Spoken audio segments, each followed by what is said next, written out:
ఓం నమః శివాయ.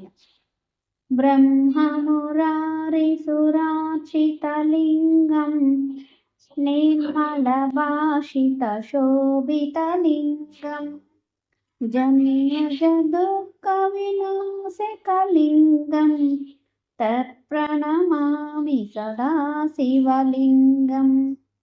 దేవమునిప్రవరార్చితలింగం కామదహనకరుణాకరలింగం రావణదర్పవినాశకలింగం తత్ప్రణమామి సదా శివలింగం. సర్వసుగంధిషులేపితలింగం బుద్ధివివర్ధనకారణలింగం శుద్ధసురాసురవందితలింగం తత్ప్రణమామి సదా శివలింగం. కనకమహామణిభూషితలింగం ఫణిపతివేష్టితశోభితలింగం దక్షసుయజ్ఞవినాశకలింగం తత్ప్రణమామి సదా శివలింగం.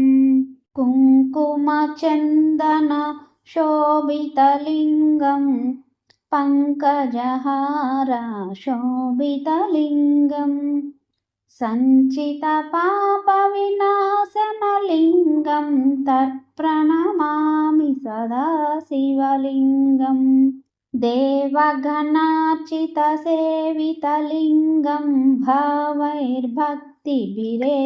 చ లింగం దినకరకోటిప్రభాకరలింగం తత్ప్రణమామి సదా శివలింగం. అష్టదళోపరివేష్టితలింగం సర్వసముద్భవకారణలింగం అష్టదరిద్రవినాశకలింగం తత్ప్రణమామి సదా శివలింగం.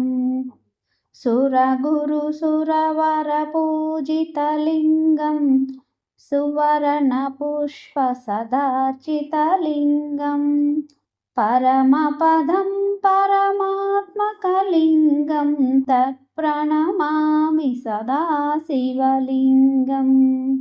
లింగాష్టకమిదం పుణ్యం యః పఠేత్ శివసన్నిధౌ శివలోకమవాప్నోతి శివేన సహ మోదతే. మా వీడియోలు మీకు నచ్చినట్టయితే షేర్ చేయండి, సబ్స్క్రైబ్ అవ్వండి, కామెంట్ చేయండి. Thank you for watching. ఓం నమః శివాయ.